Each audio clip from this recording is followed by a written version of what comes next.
What's going on, people? We are Tottenham TV, back here for another Good Morning Tottenham. So good morning to everyone out there. We've got a bit to get through today. First of all, we're going to try and dissect what happened out in Rennes last night. Do we have to? Yeah, you know what I mean, in a match review. And then we're going to get on to the big game this weekend at Chelsea. And I'm not looking forward to either, to be honest. I'm really not looking forward to either. But you might think, why has Ben got such a smile on his face today? Why, after such a poor performance last night and after, you know, all these injuries mounting up, coming up to a big game at Chelsea this weekend? There's a reason why, because we've got a very microphone. We've got a very Why is that for? Put that away. No, we don't need that, do we? No, I'm joking. We've got a very special guest in the studio today, and that is Arise, Sir Bryan Gil, people. Welcome. Welcome, Bryan. Standing ovation. Oh, in the studio. Bryan is in the studio. Canada. I have to do the little rubber. Stroke it. Oh, it's incredible. I know what Bob Spur was talking about now. But boys, honestly, I have to say it's an absolute pleasure to be with you guys. Really pleasure to have you on, man. It really is nice to have you. Finally meeting you in person after so many times we've spoken to you on the call-ins and everything. Yep. It's great to finally meet you in person, Bryan. And yourself, guys. Like I said, I always big this channel up, and the love I have for you two is incredible. So now to be here and then to go to a game with you on Sunday, my first game at the new stadium, heaven. Heaven is a place on earth, as Belinda The Levy Bowl is heaven to you now. The bowl is, yeah, not the first word. I'm going to be on my best behaviour today. Yeah, you watch out for Sunday, the vlog. Bryan will be with us on the vlog on Sunday, so it should be fireworks. Yeah, well, it will be. Guaranteed. Wait till that first Chelsea goal goes in and that's it. Let's hope not. But before we get into the Rennes game, we've got a gift to give you, Bryan. I've got a gift to give you. It's like a European game. Sharing gift. Hello.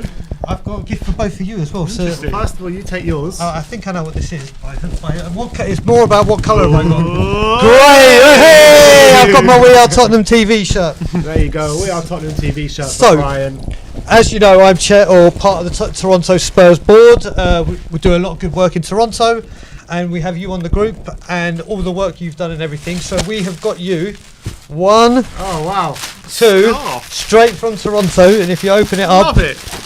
I'm going to be wearing my one at the game because, believe me, be cold enough for a scarf on Sunday. It may be, you never know.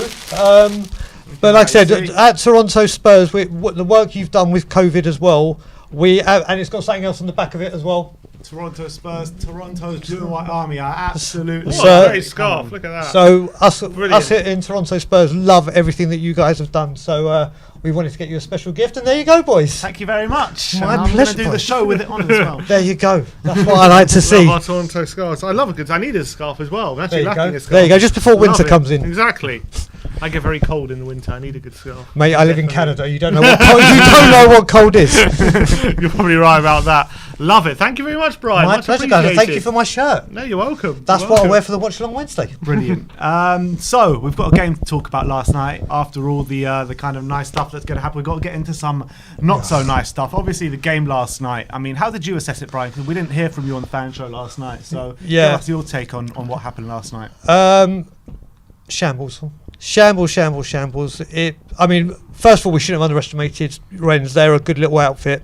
Did we underestimate them, though, with the lineup we put out? I don't think, I mean, us as fans, like going there, we all thought, okay, this should be not an easy game, but compared to the competition that we're in, we should have done better, but their fans were outstanding. Yeah, that's one thing I have to say, they were outstanding. The lineup looked very positive, but then obviously the one thing, like I said to you, Ben, just before when we met, I am so annoyed that Bergwijn even got on the pitch. It's like when you guys were saying it was 50-50, and when you hear 50-50 and then you've got a big game against Chelsea, a big game against Arsenal, don't play him.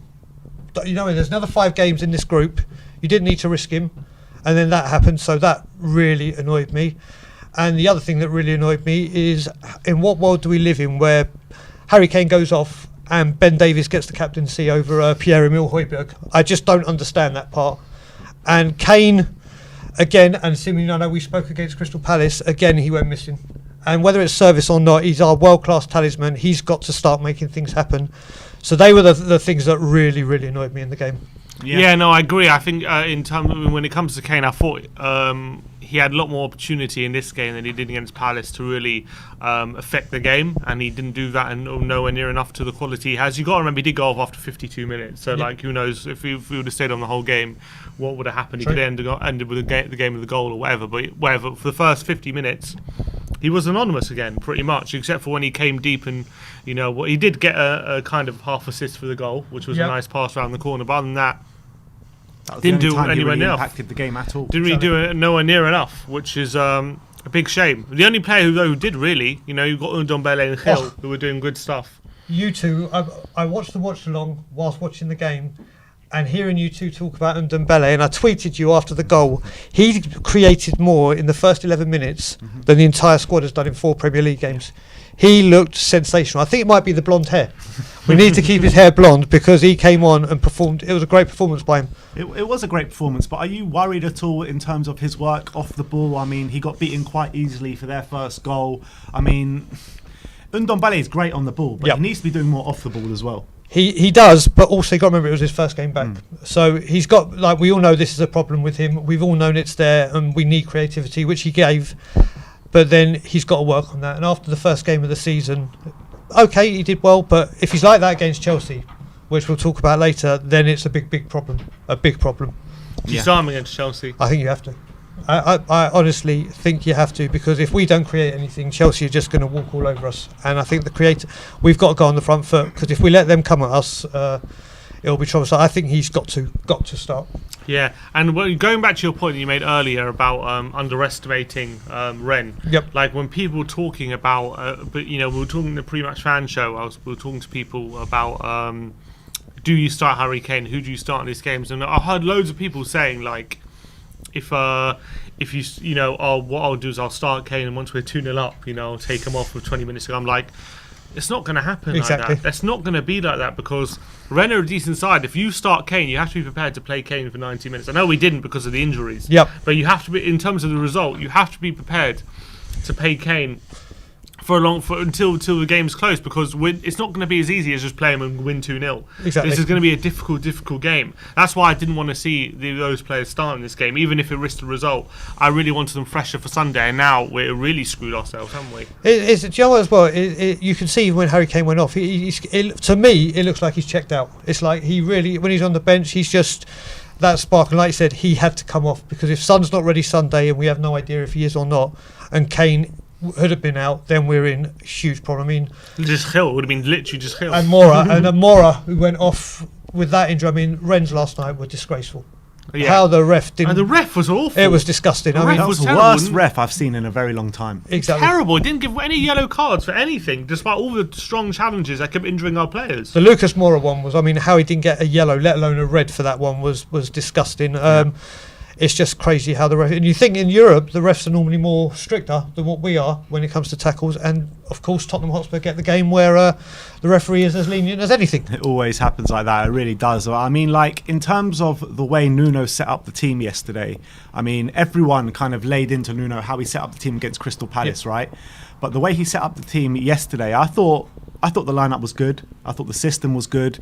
Do you think that that contributed to our downfall yesterday, or was it the kind of what happened during the game in terms of the injuries that really contributed to our downfall yesterday? I think it's a bit of both, and as we know, the injuries are a huge issue at the moment, and Nuno has not got a full squad to choose from, so he's kind of forced into that line. He had to change the midfield from Palace because Palace was disgraceful.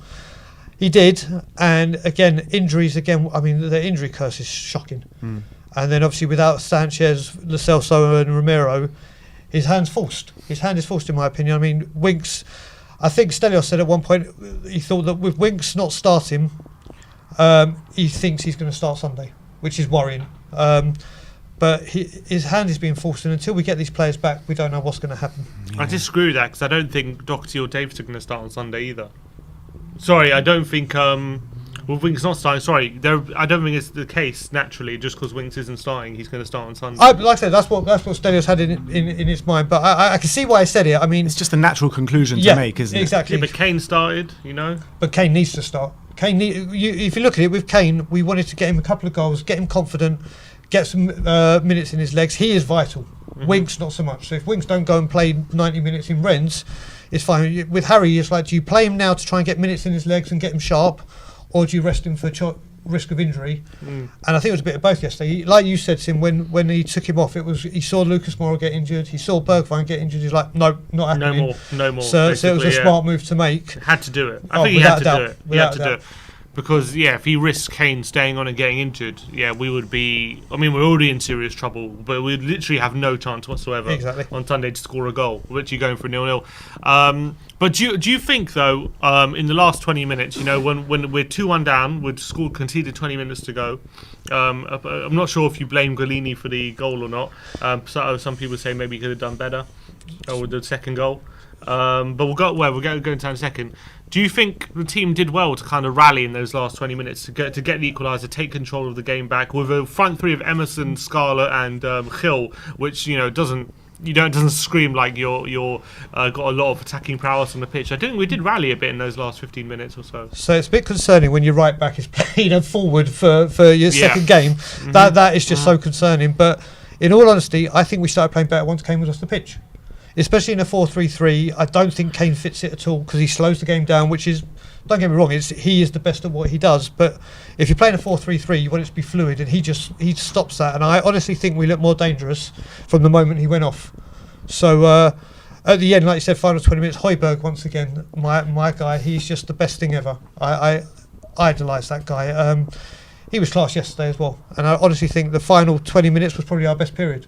In terms of what you're saying about Harry Kane going off and us looking a lot more dangerous, I mean, it happens in games. Harry Kane came on against Wolves and we looked more dangerous when he came on. You know what I mean? So I think whenever you make a change, if you make a positive change, if you make a change that's going to happen, then things can change in games. So I don't think it's specifically down to Harry Kane why we looked more dangerous. Like I said, you can bring him on in the last 20 minutes and it can completely change a game as well.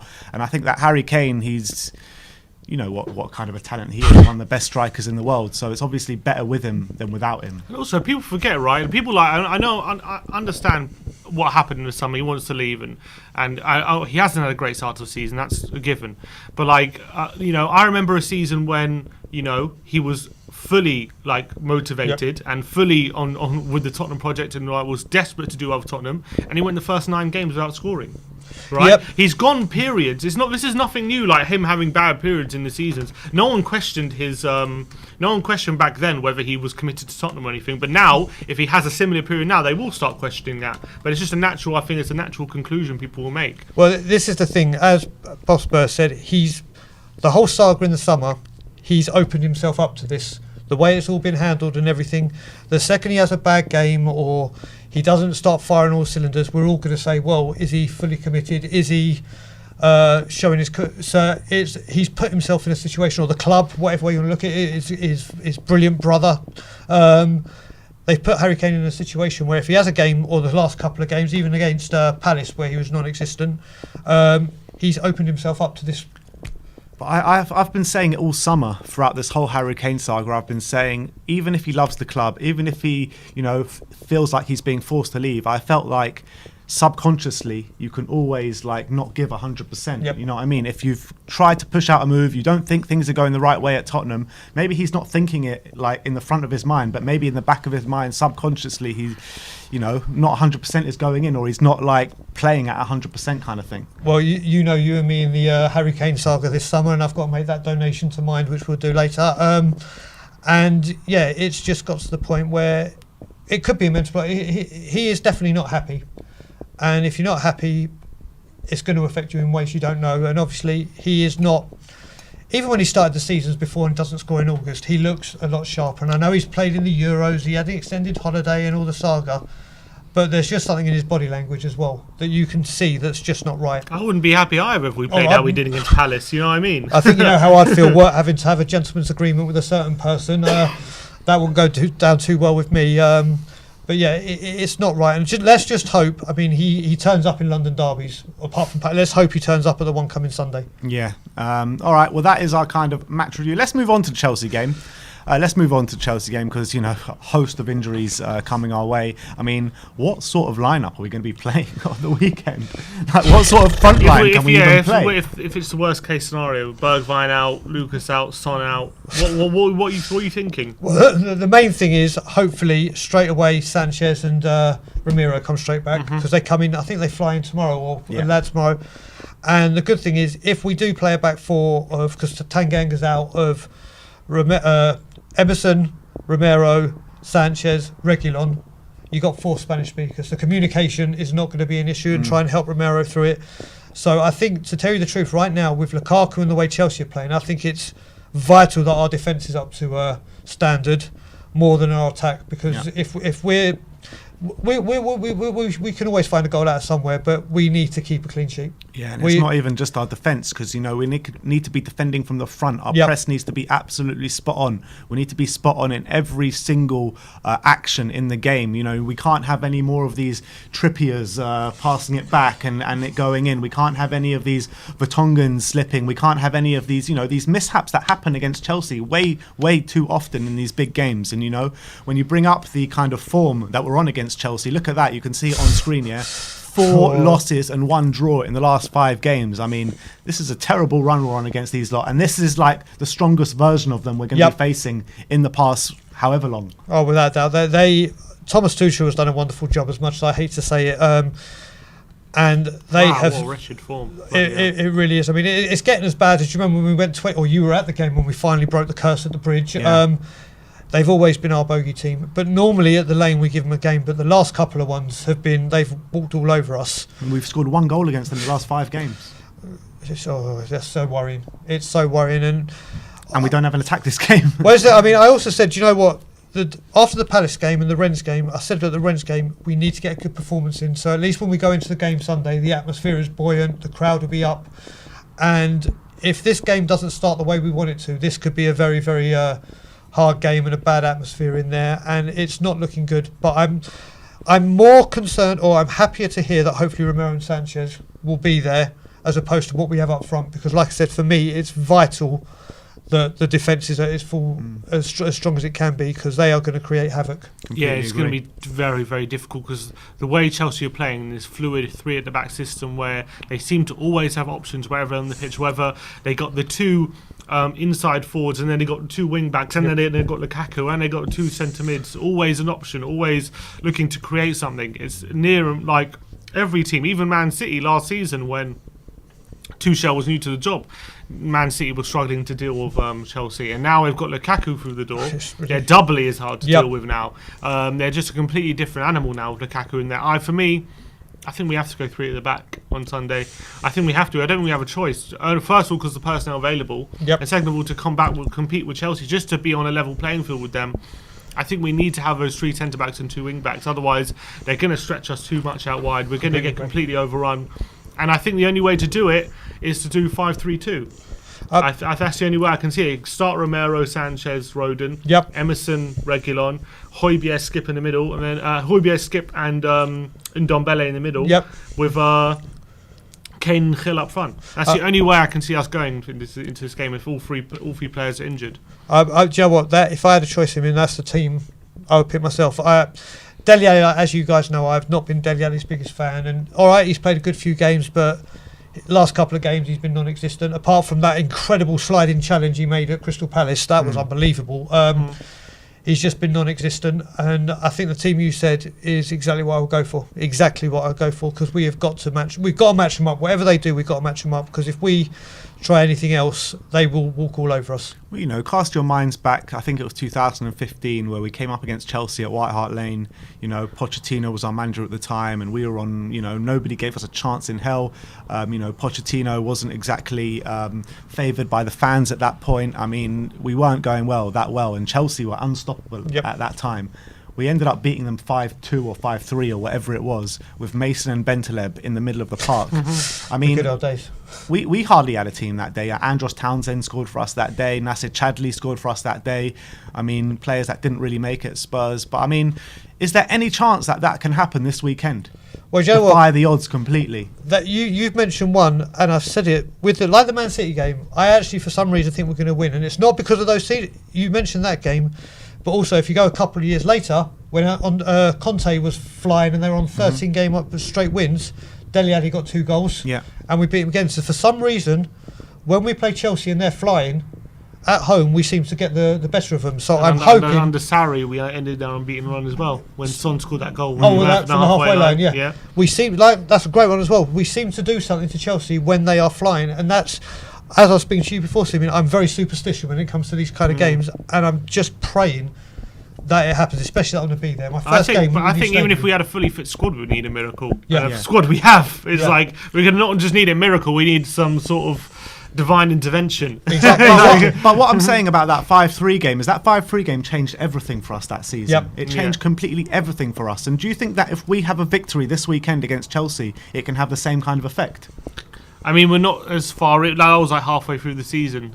So whether obviously it would. The confidence it was 1st of January that game. The confidence that could bring to beat Chelsea would be massive. Of course, it would be. I just think it's so hard to judge how Nuno does in this game because of what the cards he has in this game. It's so hard. I think if we did have a fully fit squad or a near full fit squad, I think you can judge Nuno on how competitive we are in the game. But if he puts out the team, if we have no strikers and he's forced to put out a team that's lacking in attacking talent, and we get destroyed, I do feel really. And also the players are just coming back a day before. Like I feel bad for him. Like to say, oh, you should have done this and that. It's like I get the feeling like anything he does on Sunday is just going to get undone, isn't it? I just get the feeling it's going to be near impossible to get a result. And especially, with this guy coming in the team, Romelu Lukaku, he's come back to Chelsea now after a sensational season at Inter Milan where he's really put himself into the top echelon of strikers in the world. He really has in the last year. He's come to Chelsea, he's hit the ground running. He's probably the best striker in the league right now on terms of current form. How the hell are we going to stop this guy? I don't know. I mean, I was looking at this, and when you look at strikers and their records against certain clubs, Lukaku hasn't done that well against us. This is a different animal, though. That you're right. I mean, also going back on what you were just talking about, Simon, with the Pochettino thing, we all knew Pochettino wanted to play attacking football, and once we won that 5-3, we kind of kicked on from there. We don't know. I mean, we've heard from a lot of Wolves fans that he's ultra defensive, so I don't know if we win, if it's going to be okay, this is the way forward like Poch wanted, or it's a lucky win and we're going to go back to being defensive. But Lukaku is you look at the guy that was at Manchester United and you look at the guy that's come back now, and it's a completely different player, and he suits Chelsea. They've always played one up top and it's a target man. It's not like it's a proper hold up, get there, and you saw what he did to the filth, and you saw what he did last week. He's devastating. He is devastating at the moment, and I can't see a situation where he's not going to be able to isolate one of our centre-backs. And in one-on-one situations, he's brutal, especially with his strength, holding off people, getting a yard and getting a shot off. He is so good at that. And even if we play 5 at the back, the wing-backs are going to have to be preoccupied with their wing-backs because they're so offensive, their wing-backs. Then that leaves 3 inside forwards against 3 centre-backs, which means Lukaku's going to have to. We're going to have to defend one-on-one at one point with Lukaku, and if we play 4 at the back, that's even worse. So I don't know. I don't know how we stop him. It's going to be very, very difficult. I can't see a situation where he doesn't at least have a few chances in this game. I can't see it. We're going to need Hugo. He'll take the first chance he gets as well. We're going to need Hugo to have a mad game. I don't know how well Romero did with him against Atalanta. So maybe if he did very well. Okay, so that's well. One. He's got good previous from last season. Yeah. If he's playing, then that's at least one thing. Someone that has played against him recently. If it was Rodon, as much as I love him, I think he will have Rodon on toast because he's so inexperienced at this level. Wait, did Belgium play Wales in the Euros or did they not? I can't remember. Belgium versus Wales. They did, didn't they? Not in this Euros. In this Euros? I don't know why I thought it was, but maybe Rodon had played against him. But I think if Rodon gets left one-on-one with him, if we do go with the formation you said, that could be an issue. Did Belgium not knock out Wales? No, that was in the semi-final. Oh, right, yeah. No, Wales knocked out Belgium. That's right. That was it. Wales would have been about 12. But yeah, I think if Romero is playing, it's another reason why I think he's got to come in. All right. Well, what are we saying for score predictions? Saturday, Sunday. Give me a score. I can't honestly. I can't see anything but a win. Even before, I was like thinking Spurs might get a goal, but we're still going to lose. Now I can't see anything but a win to 0 for Chelsea. I can't. It's impossible. It's impossible for me to see anything else. I think they're way more settled than us. They got way better personnel than us, with or without the injuries, including the injuries. We're now doubly as we were worse off on Sunday. They got a team in form. They got a team in form in Lukaku. I can't see anything. I mean, I'm desperate for Tottenham to turn up on Sunday and surprise me, but I honestly can't see anything but a win to 0 for Chelsea. Because I'm saying with my superstition. I don't know the score, but I'm just going for a Tottenham win, and I'm just I have to because of the superstition in me, and I just hope so, because I don't want my very first game at the new stadium against that lot to be like a really bad result. So I am going to pray to the gods that we get a win. Going to need the fans on side on Sunday. Big time. Need the fans on side, but I'm afraid that if we go 1-0 down, it's going to turn very negative in that stadium. Yep. I fear for that, and I think that. If the negativity switches like that, I mean, I think that we could get absolutely smashed on Sunday. I really believe that. And I just call on anyone going just to stay positive until the game is absolutely gone, because as long as the fans are on side, we've got a chance. Well, the one thing I will add to that, and I need to add this, is if it does turn negative, please, guys, don't direct it at Nuno. There's a guy that sits just a few tiers above him that is to blame for everything. So it's 4 games in the Premiership, let's say 7 games in total. He hasn't got the team, the injury ravaged. There's only one man to blame, and I'm going to be careful what I say, and it's the chairman. And it's Daniel Levy. Don't worry, you can say it. Okay, that's where the blame needs to be had. It's always been him. Managers before have always been let down by this man, and everyone keeps blaming the manager. I don't know how many managers we have to go through. From the Champions League to the Europa League to the Conference League to sack him. I'm not going to go into it. I'm not going to go on a rant right now. But I feel it coming. I can feel it coming. It's coming. I think I'm being triggered by myself. I'm triggering myself. But yeah, guys, please stop the hate at Nuno and direct it in the right place. Yeah, I think all this negativity around Nuno, and I get it. There have been obviously it's not been the best start of the season in terms of performances. Like, first of all, results-wise, it really hasn't been that bad. Like, so far, 3 wins and a loss. Yeah, 3 wins and a loss. Even yesterday, a 2 draw away at Rennes in the Conference League, which is the hardest game in the group, was not a bad result. Mm-hmm. So I think results-wise, it hasn't been too bad. But I understand the negativity around the style of play so far. But you just got to remember. He's very early on in his Tottenham tenure. He's had pretty much the worst hand possible when it comes to injuries and suspensions and the players going off at international duty and all that kind of stuff. Like, you have to be at least more patient than this to start getting on his back, I think. Way more patient. And Nuno must be thinking, like, how unlucky am I? Because last year at Wolves, you have the same problem. Everyone just kept getting injured for him last year at Wolves, and, they kind of laid into him because of the defensive football, because of it. And it's happening again here, like, literally, after 3 wins on the bounce, everything has gone wrong. Well, you look at it the other way. If you, like I said, 3 wins and a defeat. If that defeat had been the first game against Man City and then 3 wins, exactly, everyone would have been like, "Oh, brilliant! We expect a defeat against Man City." But because it's gone the other way, it's Nuno this, Nuno that, and we've got to realise that it's not his fault. It's not his fault.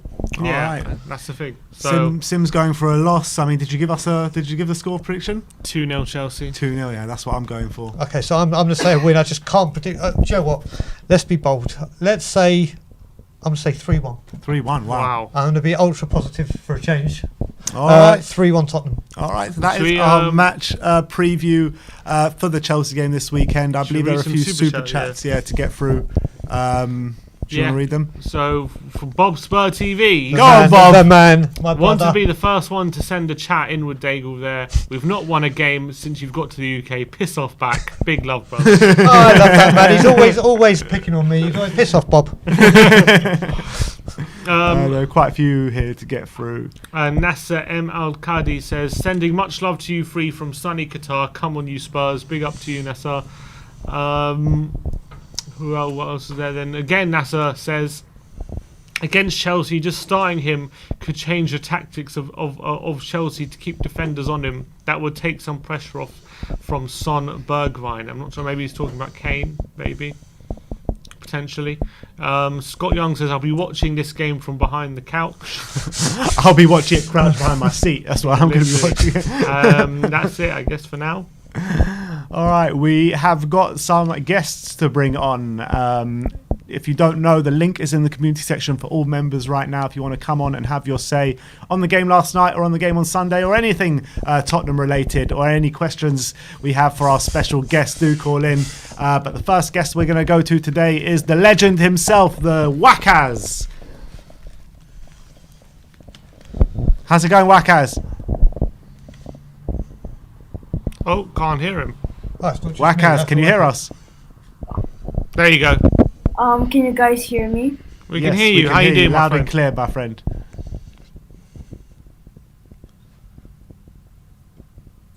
Hello?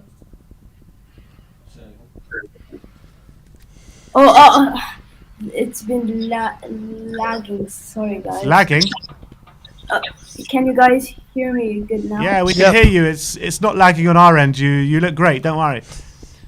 Okay. So I guess we're talking about the Rennes game now. I'd say with Ndombele, etc. The thing is, once again, I'm questioning Nuno's team selection. We've got Bergwijn, who is 50%. Yeah, so Bergwijn, he wasn't fully fit. I don't know why he's starting. Can you hear him? It's really low for me. No, just about. Yeah, keep going, mate. It's quite low. The volume is a bit low. Okay. So Bergwijn, Mm. I don't see why he was starting. But the rest I agree with. I'm not sure. Can you hear fine? Scarlet. Okay, so with Go, I think that Ndombele wasn't as good as everyone says he was. What? Why is that, Wakaz? Because he created a lot of space for Rennes to score their first goal. He created a lot of space in the middle for them to just pass it around, and then they just went on and scored. But obviously he had no end product to create. It was just the billing and stuff. Same thing with Emerson. He was poor once again. Højbjerg, I don't know why, but when Højbjerg scored, I'm not sure why he was shushing the fans, especially when we were consistent. So yeah, I guess that's it for now. I don't see why Bergwijn is starting. I don't see.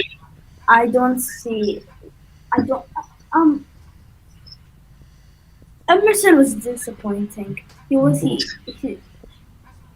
I think we expected a lot more from Emerson, and yeah, I know it's just been 2 games, but he's been disappointing so far.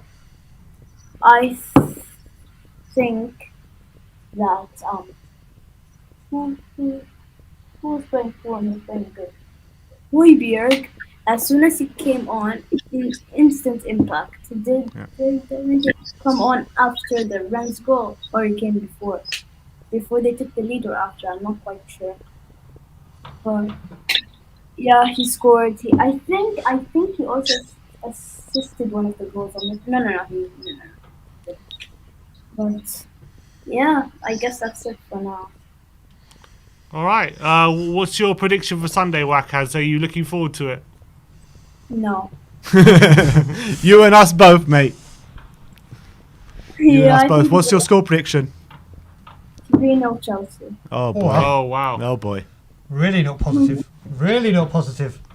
There's nothing to be positive about. It says something when I'm the positive one. It does say something. When there's issues. When I'm the positive one, then you have issues. But I hope not. But I can see it happening. But I'm still sticking with my 3-1 us. Is that heart or head? Oh, always heart. Always heart. If I was my head, I'd be exactly what Wackaz is saying. Exactly that. Wackaz, absolute legend. Thank you for coming on, my friend, and we'll see you next time. Bye. See you. Nice one, Wackaz. That was the legend. That is Wackaz. I was finding it hard to hear him there, but always a great call. I think we've got some more guests waiting in the back end. Just to remind you, the link is in the community. The link is in the community section right now. If you want to come on, we've got someone in the back end looking very smart, ready for his interview. That's for sure. Looking very dapper. Shall we give him the job? Someone, looking like he's looking for a job. What's up, Bob? Let's bring him on.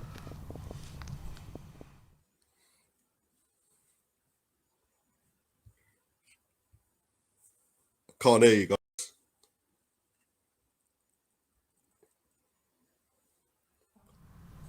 Yeah, I can hear you now. Yeah, I was saying that we had the camera ready for your couch cam today, and you didn't even show up. Oh no, man. Sorry about it. It's caught, by the way. It's caught. Not, caught. No. I didn't do it. I didn't know. No, I shouldn't say it. No, guilty until proved innocent, mate. Hey, she had a driving license. Anyway,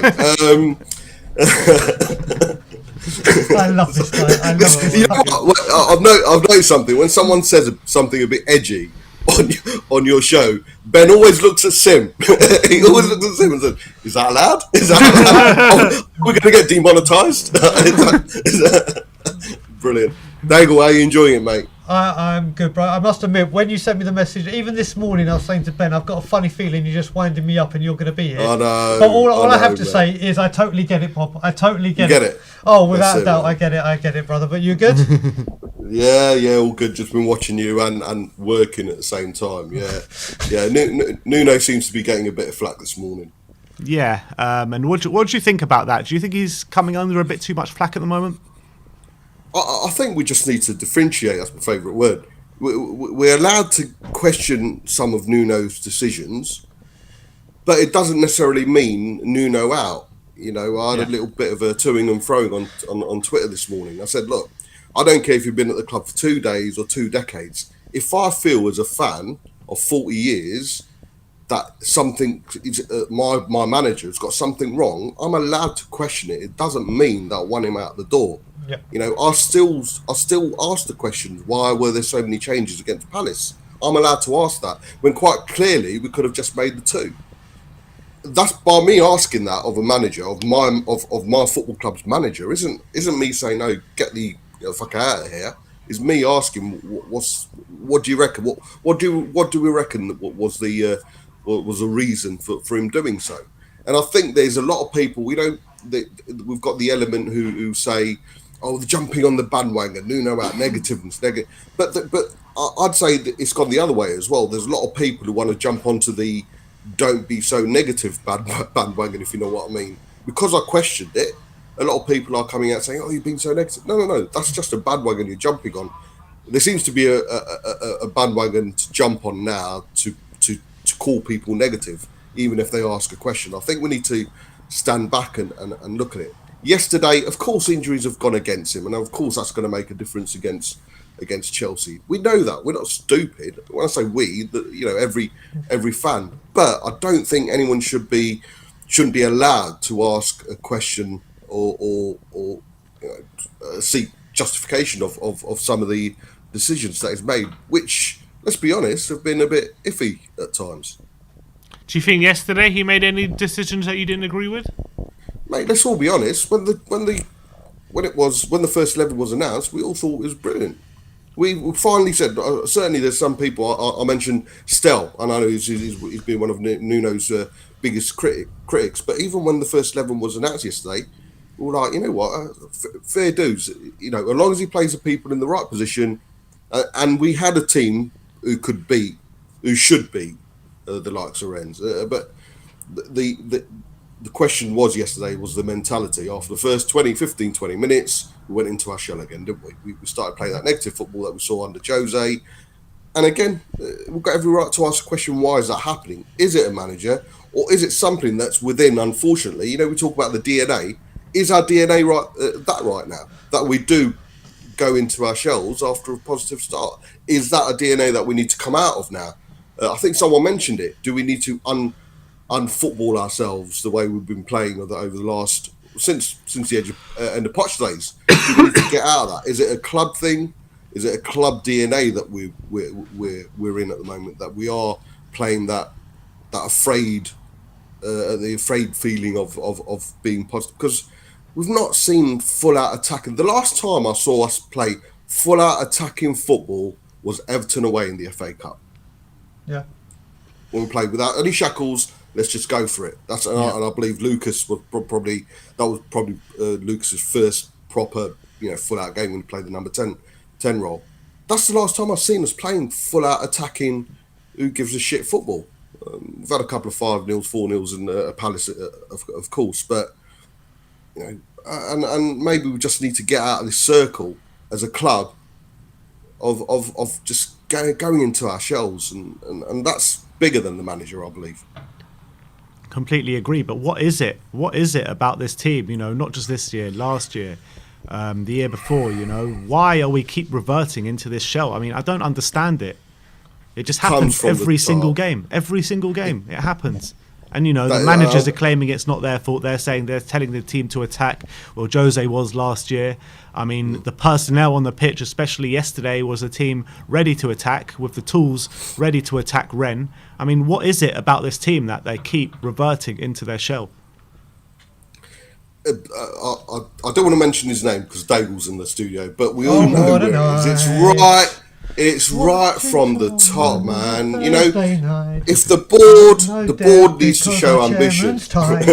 What a feeling, what a night.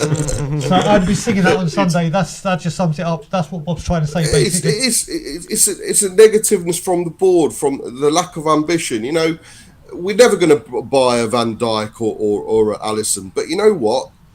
No one questions the mentality or the ambition of a Liverpool board, or we're not expected to spend their money. Of course we're not. But the board went out of the way saying, right, you need a defender, you need a goalkeeper, here you go. Whereas we're still dilly-dallying over a backup striker and someone who's a creative midfielder for what, 2 seasons? 3 seasons? Every season after season. And it's all very well bringing in a director of football. Like I say, if the big people, if the people who own the club don't show that ambitious mindset or a progressive mindset, it's going to filter down. The negativeness, the hold back and see how it all goes attitude from the board will filter down, and it's going to seep through to the players, man. And the players can see that as well. You can't tell me that the players, the Harry Kanes of the world, sit there in the changing room and think, you know what? Yeah, we've done good this season. We're progressing. We're progressing. No. And I said right at the beginning, for it's all very well keeping Kane, but we need to build around him. We need to show Kane that we are that progressive team, and we deserve to keep you. We need to build this team around you. And yeah, he's not looking himself. But again, man, if we can lose confidence in the club, and we're Spurs through and through, and I've been Spurs through and through for 40 years. This guy's been with the club since he was a kid. Why isn't he allowed to lose heart or lose confidence of his club? And it's going to reflect in his play. So yeah, it all starts from the top, and I think people fail to see that. And of course, we're not allowed to mention it because we're all negative. Of course. The thing is, you got to look at it as well. And the way, like you guys, if you see a show you're doing isn't working or whatever, you guys go like, right, there's a problem. This ain't working. Let's sort this. As all people do with big companies, if there's a problem or an issue, they see it and they deal with it. Whereas he's there every game. He looks and sees the problem. We let it fester. And he just does nothing with it. And it's happened not just with Nuno, not with Poch, not with Jose. I can go back since Martin Jol. It's happened, and he does not correct everything and just thinks about the profit. But the natural thing that fans do is they blame the manager. It's literally the first thing they do. Yeah, because it's true, and it's natural because if everyone says after every game, oh, it's Levy's fault, nothing's ever going to change because Levy's not going to leave. But if they blame the manager, at least the manager can change, and maybe something can change from that manager changing. But it doesn't change the root of the problem. We've seen things change before with manager changes, haven't we? Yeah, look at when Redknapp came in. 2 points from 8 games, and he comes in straight away. We start winning games. And then when we were second in the league, and we needed Tevez and Cahill. You know what happened? And it happened with Paul Mitchell. I'm not with everything, that. it all looks like happening. And this is why, like we said, time and time again, NFL protests. And I'm going to keep saying it every channel I go on. It's massive. It's absolutely massive. Not saying it's going to make a huge difference, but we've got to do something. But it's the high, isn't it? We'll get there as well. I do believe, be it under Nuno, be it whether we've got good enough players to get to that high. Be it a cup final, be it challenging for the top 4, be it in the Conference League final. We'll get there. But it's a case. We've never kicked on from that. People argue, we'll finish top 4s consistently. There's no denying there were fantastic times under Poch. My biggest grievance is we've never kicked on. We've never taken advantage of that calibre that we've had, the status that we had of that constant finishing of a top 4, challenging for the titles, being in the European Champions League final. We've never taken advantage of it. We need to build from them positions, whereas all we seem to do is fucking rebuild. We're at the peak, and then we start a rebuild. And like I say, the likes of a Harry Kane, the likes of an Eriksen, the likes of even Ali, cannot sit there and think, you know what, I'm great staying here because I can see where we're going. We get there and then it's a rebuild. We get there and it's a rebuild. It's the case of kicking on, man. And we've never ever kicked on under this leadership, and it needs to change. And people calling out for Nuno, they've got every right to, but they need to stand back and do a Cody, stand back and look at the bigger picture, because we all know who's to blame. Absolutely spot on. And in terms of the game this weekend, what chance in hell do you give us this weekend? 6-0 Spurs. No, thank you, Bob. Great positive with me, brother. I was on a Chelsea preview yesterday, and I said it's either 1-0 or 2-1 Spurs. We always play better. I'll take the Man City game as an example. We always play better against the bigger teams, and it'd be typical Spurs to pull it through. I know we've got 584 players missing, but Spurs are Spurs. That's what they do to us. We'll win against Chelsea. We've lost 4 of our 5 last games against Chelsea and scored once. Yeah, I know. You really believe we'll beat Chelsea, Bob? Or are you just trying to put on a brave face? What do I say? I'm Spurs fan. I'm delusional, and I clutch at straws. That's what I'm doing right now. And piss off. 2-1 Spurs. Yeah. So who's going to score? We got no one on the pitch to score. Lloris with the double. Kane can score. Doherty on a double. Yeah. Bloody hell. My mind says something else, which I'm not willing to say. But what kind of approach would you go for in terms of, with all the injuries we have?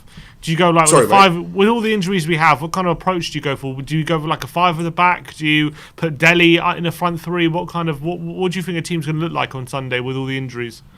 I think Nuno's got a massive decision. I mean, what about you guys? Would you push in the South Americans? Yeah, I don't think we have a choice. I said yeah.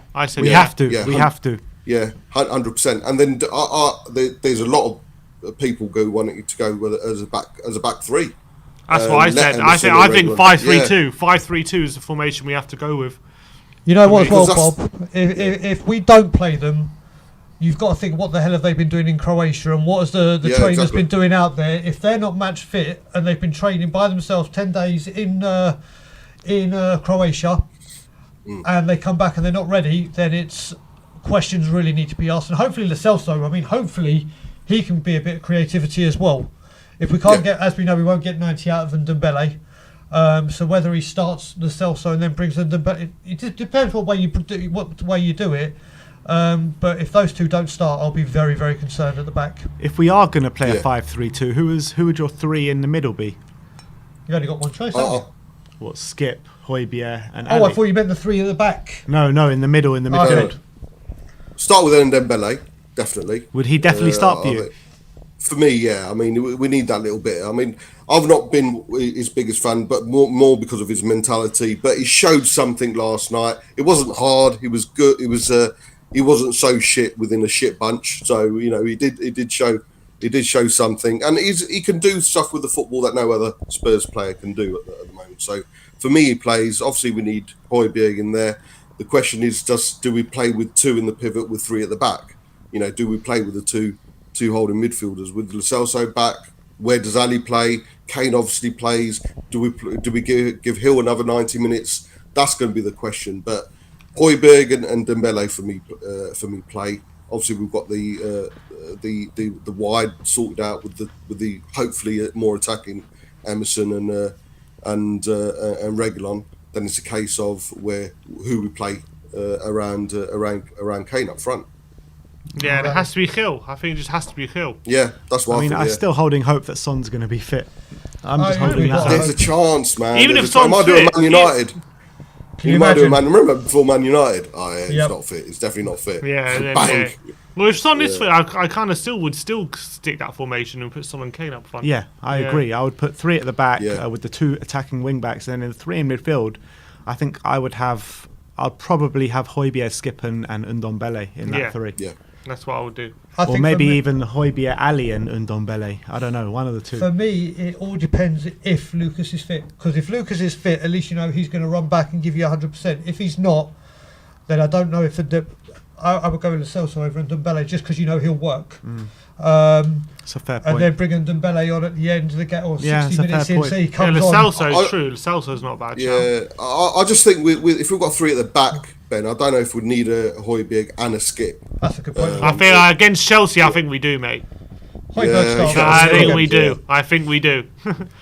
Honestly, because we're going to have to cut off that supply to Lukaku at some point. I don't think without Højbjerg and Skip, I don't know if we'll be able to do that. We can look good in the game with 3 defensive players in midfield. Look at the Man City game and how good we looked that game. Yeah. And we had we had Skip, who was it, Højbjerg and Ali, and they were all defensive players. Now, anyway, Ali's probably more of a centre back than he is an attacking midfielder at the moment. He'll be in goal in a couple of weeks. Yeah, literally. But look, Bob, legend. Thanks for coming on once again, legends. And we'll see you soon. Very soon, Yeah, Bob. see you guys. Big up, legends. Piss off, Daigle. See you Love you, Bob. Anyone else waiting? The Milky Way Yid kid. Dan THFC, let's bring him on. Where's your camera, Dan? Get your camera on, mate. Get his camera on first. We never watched Nuno's presser either. We never watched Nuno's presser. Oliver Friedman says, lads, Gil doesn't look ready yet. What'd you say about Who doesn't look ready? Gil. Look ready for what exactly? Like, doesn't look. He's not. Yeah, he's not ready. He's 20 years of age. First 2 games in a new country and a new team. He's what depends what he's ready for. Is he ready to be starting games in Conference League? I think he is. Is he ready to start against Chelsea? Probably not. But depends what you want him to be ready for. He shouldn't be. We shouldn't be relying on him to be starting against Chelsea because of the squad we have. We might have to. Do you felt he got a bit lost in the game yesterday? Not more lost than anyone else. I think he was. I think he was better than a lot of other players, to be honest. So I thought he was doing a lot of great work off the ball, but I thought on the ball he didn't provide that much yesterday. He provided the only bit of quality in the second half, pretty much, with that run and cross. And I think he did a few good things. So I don't know. I think people might be a bit too harsh on him. You know what I've got to say about Bryan Gil? With Bryan Gil, he is such a talent that we've seen from the first games against the Portuguese team. I'm not liking him to the player I'm about to mention, but what Manchester United did first time around with Cristiano Ronaldo, he came on and they brought him on for 20 minutes against Bolton and he was superb, but they knew what they had and they knew they had to bring him in gradually. Gradually, get him used to the Premier League, not put all this pressure on him and just say, right, he's our saviour. And I think we've got to be, like I said, he had a good game yesterday, but it wasn't like the standout games he had against the Portuguese team. And we've got to be very, very careful how we monitor their name. I know that Will Stewart calls them PDF, and I keep thinking he's going to send me an attachment. Bob Spur calls them Ferrero Rocher. Passos. There we go. I was close. Passos to Ferrero. But yeah, I think with Hill, we've just got to. I think he can do a lot more damage coming on for 20 minutes or half an hour rather than starting the game. And against Chelsea, I think he's good. We may have to play him, but I would bring him on as a sub. Yeah? Yeah. All right, let's bring on Dan. Okay. Dan, what are you drinking there? Yeah. Some Pollo Tropical. All right. All right, Nice. Polo Tropical. Very nice. We don't have them in Canada, do we? You're in America. They're not in Canada as well, are they? Especially in Miami, because there's a lot of Cuban and Latin restaurants over here. So there's a lot of Pollo Tropical. But I guess they're going to have to pay you now as a sponsor. But Dan, what do you want to say today? What do you want to talk about? I mean, glad to see Bryan Gil in London. I mean, Levy's already packing his bags. He wants to move out the country. You don't know how many, honestly, you don't know, Dan, or you probably do know, how many tweets have been sent where people have sent, like, you know that guy that's falling down the escalators in the, and I'm getting so many tweets getting sent to me saying, Levy, now that he knows Nagel's in London.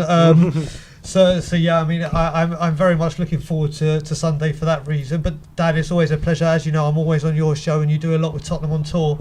So it's very weird to see you now that I'm here and you're there. But how you been? How was the final whistle that you did on Monday? It was good. It was good. We went over the Crystal Palace game. We went over the Tanganga red card. We went over the Harvey Elliott injury and that one. And then there was one more play. Oh yeah, and the Antonio red card. Okay. Yeah, we're just talking about Sunday's game against Chelsea. Looking forward to it and thinking. Looking forward. Not looking forward in that sense, but looking forward to it in terms of how we think the Spurs are going to approach the game.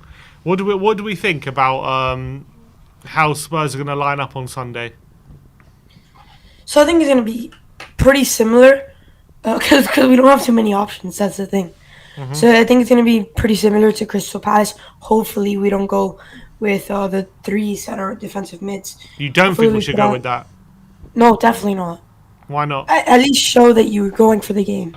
Because the center defensive mids, they'll walk all over us.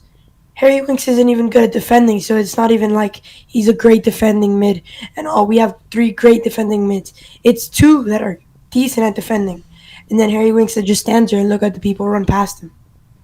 So, put in Ndombele. He's creative. We've seen he actually played quite decent yesterday. Although I was frustrated with him not tracking back.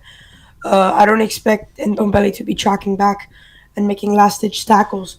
So, put on Ndombele. Show a little bit of creativity. I'm not sure if... I mean, the day that Bergwijn comes back, he's already injured again.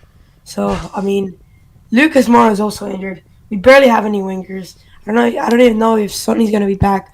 We do have the people that were stuck in Croatia back. We have Davinson Sanchez, we have Romero, and we have Gio Lo Celso.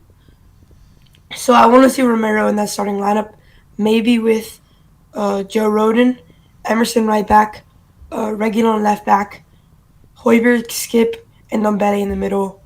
It's hard to say who's on the left. Obviously, I don't want to see Dele on the left. But well, if you don't want to see Jelly on the left, then you're playing with 10 men because we have no one else. well, remember Bryan Gil or something? Yeah, Gil, Kane, and who else then?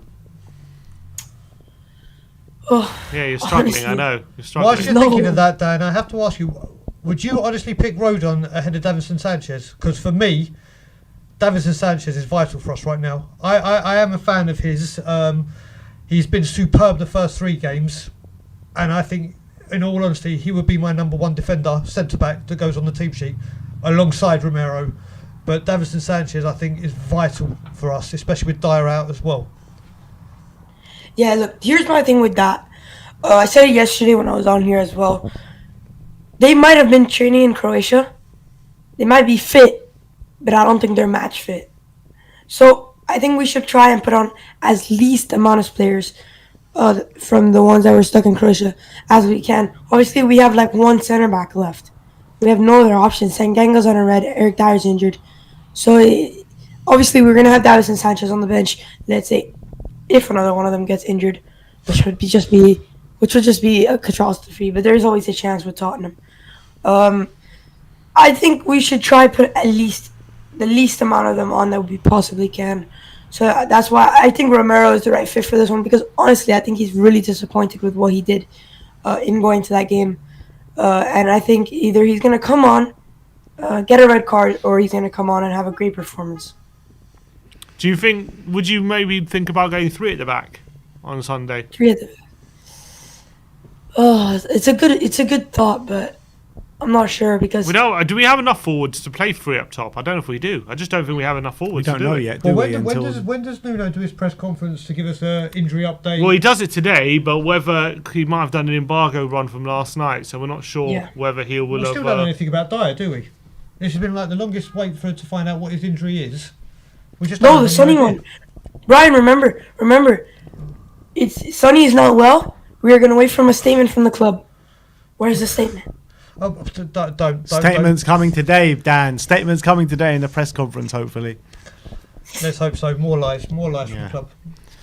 I think we have to go 3 at the back to match Chelsea. I think we have to, even if we do have players fit. I really believe we have to play 3 at the back because I think otherwise Chelsea are going to walk all over us in the forward line with two aggressive wing backs in the front 3. I don't know. I think we have to. The only way to compete is to go 3 at the back. That's how I feel. I think by competing you mean a draw. Yeah.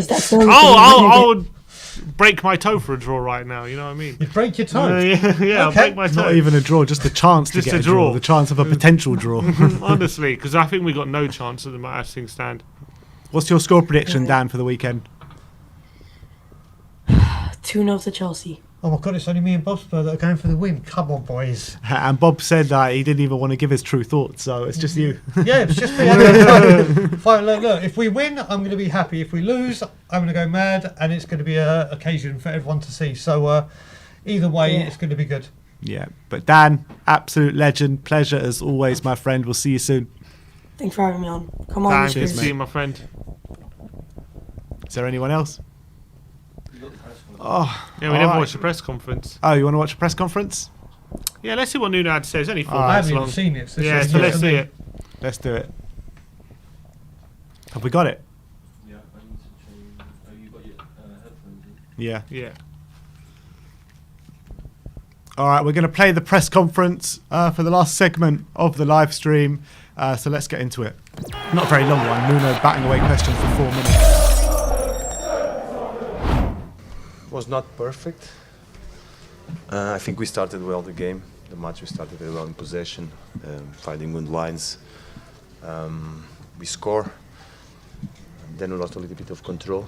And playing a good team start causing some problems to us. And then once again, it's hard to judge all the game with all the circumstances that happened during the game. So, I think we finished well. We show a lot of character and belief to chase the result after we concede. And in the end, I think we're in control. Hard team to play, hard pitch to play. But the boys, the attitude was good. With what I mentioned to you, I was there. So a lot of players out of position. So it's hard to analyze and be fair.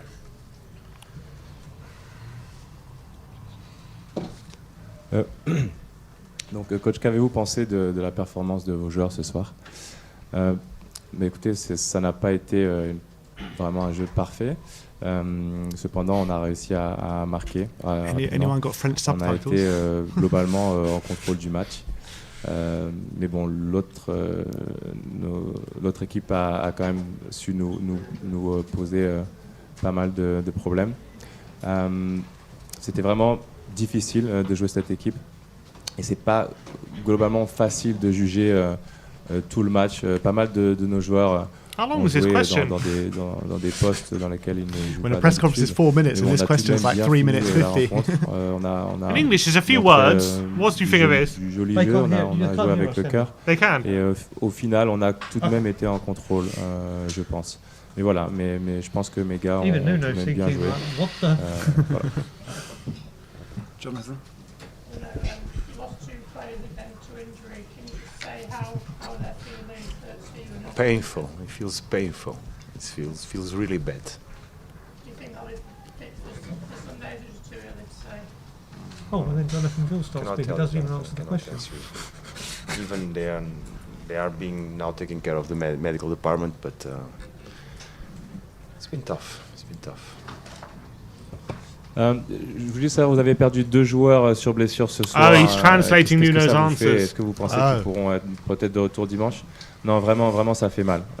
J'ai pas d'autres mots. Ça fait vraiment mal ce soir de perdre 2 joueurs. The Conference League, they don't get the subtitles, they don't get the headsets. Alex, go.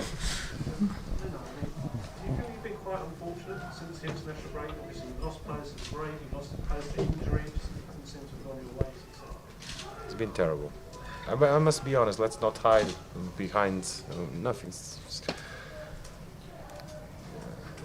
After the game of Watford, everything that happened has not been very, very good for us. But this is football, and we know that it's a moment that we have to overcome. And today we try to show the players solutions, thinking about the game of Sunday, when things have happened. But it's about overcoming obstacles that will make us stronger for the future, for sure. That's it. Yeah, he doesn't. He looks so depressed, doesn't he? As Bob was saying, I felt bad for him watching that, because it's true. A lot of things have gone against him, and it's got like, let's be honest, when we had a fully fit squad before the international break, yeah, maybe the football wasn't great, but we're still getting results. Yep. And now we've got all his injuries and stuff, and now the results are going against him, and I just feel bad for him that a lot of circumstances have gone against him, haven't they? They have, and he summed it up when he said a lot of players playing out of position, and it's not just because of injury, it's because we have no strength in depth.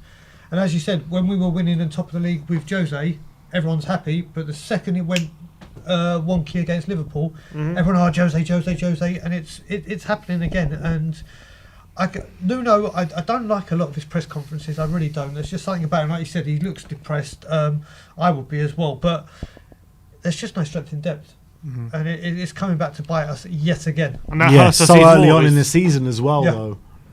That's why it hurts us even more when we have these injury crises, because of our lack of strength and depth. And it's not just that as well. You just get the feeling the structure's not there. We're so new because we're so new in the Nuno tenure, and also he was playing catch up with the community, and he came in late because of our whole managerial search. So it's all conspiring a bit against Nuno at the moment. So I'm just feeling a bit for him. I think he's going to be in for a rough few weeks with the fixtures we've got coming up and the injuries we have and everything like that. So he's going to have to ride it out. He's going to come under a lot of pressure, and that's probably why he doesn't look very happy at the moment. Yeah. You got to look at it as well. Right now we're going to, now that the Conference League is up and running, we've got the Conference League, we've got the Carabao Cup, we've got the Premier League. So it's not even like they're going to get a break. So we've really got to wrap these players in cotton wool, and we really do. I mean, how do we do that though with so many games coming up? So the thing I was saying, and I like what Nuno did with, I'm not going to say the Portuguese team because I've forgotten already. Thank you. I liked what he did, whether his hand was forced, that he didn't take any big hitters with him to the away game, but he played them in the home game where there's not all the travelling. They could just play and then come off when the job's done or whatever, and then they just go home. There's no hour travel to France and a night in a hotel. So I think that's the way we do it. We play them away, and whatever result we get, and then they can rectify it at home. So I think the only way we can do it, and who knows, I mean, that's if we beat Wolves on Wednesday. I'm saying we've got these 3 competitions, we could be out of one by Wednesday. So God knows what team we'll have Wednesday. Yeah, I know. I don't know, because with Chelsea, with all the effort we're going to have to put into that game, and the amount of injuries we're going to have from the game as well, probably get injuries. And then we've got the filth. Sorry, I almost said their name. The filth after Wolves. So these. But yeah, and then here's another. It's another interesting one, because League Cup, obviously we want to do well and win it because we want a trophy. But do you prioritise the game on Sunday against Arsenal? We need to get a result in that game, not just for league wise, but also just for get the feeling back within the fan base and everything. We need a good performance and result on Sunday. Of course you do. You have to prioritise the Arsenal game. You've got to prioritise the league games. But having said that, just because you prioritise those games, it doesn't mean you can't go into the other games with a plan to win and a team to win. Exactly. But yeah, but with the injuries we have, could it be a question of having to sacrifice one or the other? Well, the thing is, for me, the filth game is number one. No matter what, you make sure everyone is ready for that game that you have in your mind. I want them fit, you play them.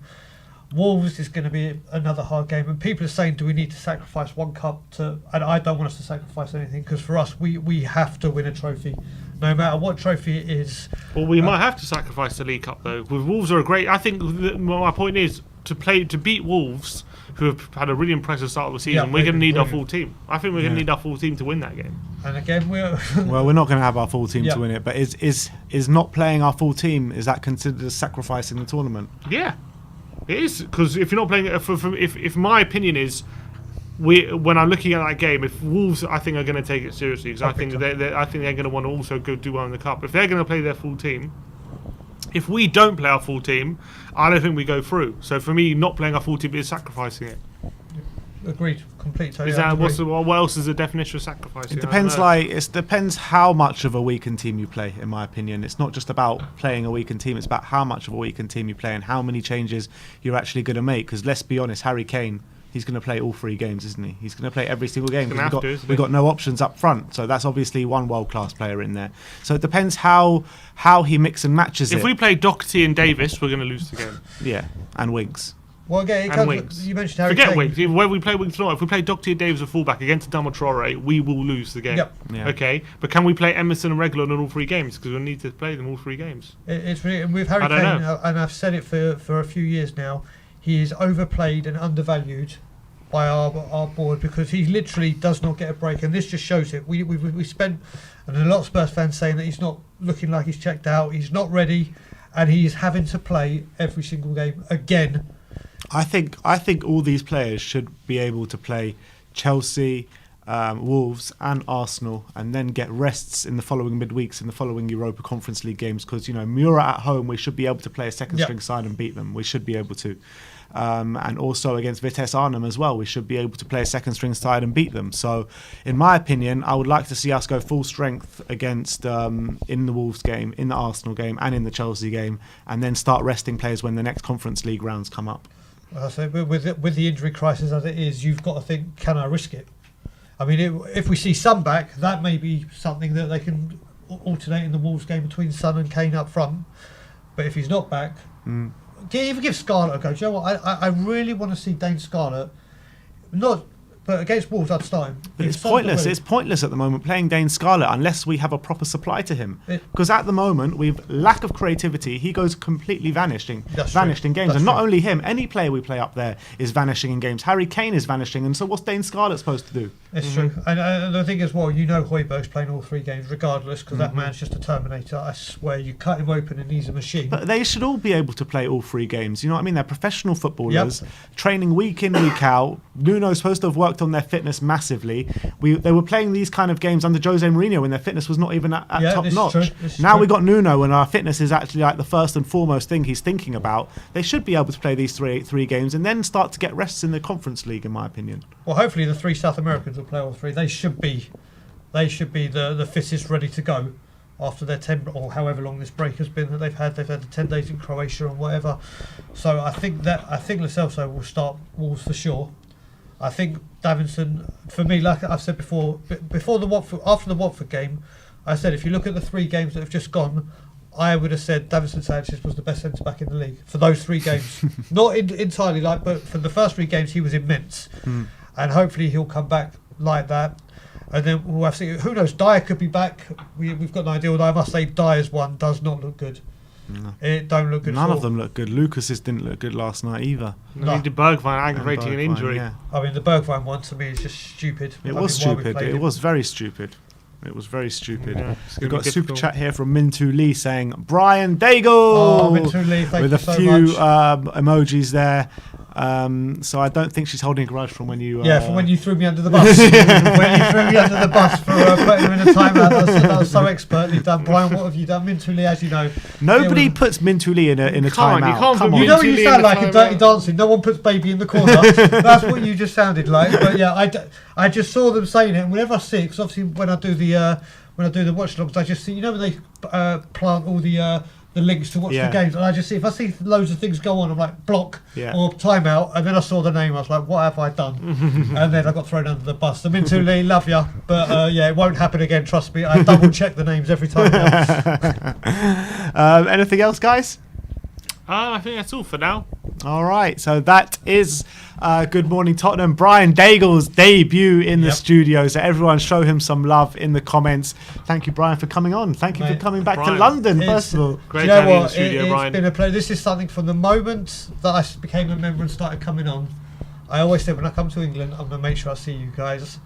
This and is here you are. I'm here, and the fact that I get to go to a game with you and do this. Let me take this opportunity as well to thank everyone here in the back end, not just for today, but for what you do. Not your back end, I hope. No. So you throw me under the bus again. But yeah, the work you guys do, all of the crew, are just unbelievable, and it's helped so many channels. I'm quickly going to plug mine, which is Tottenham on Tour. So everyone, please come and follow us on Tottenham on Tour. It's me and Brian Ireland. It's a new channel we created, so we've got that up and running, and your support would be fantastic. But you guys, honestly, I can't thank you enough. This has been such an honour for me, and I can't wait to come back for the watch-alongs. I can't wait to meet Grandpa on Sunday. And then also it's going to be the first time I meet Danny Kiriakou. So it's going to be great. It's going to be the first time I see Stelios in 20 odd years. Oh really? Wow. Oh mate, yeah, there's so many people that I can't wait to meet, and yeah, it's just been honestly a pleasure to be here. All right. Brilliant. Thank you so much for coming in, Brian. Everyone, like I said, show Brian some love in the live chat. Thank you, everyone, for joining us today. Like, subscribe, and comment. And as always, leave me out.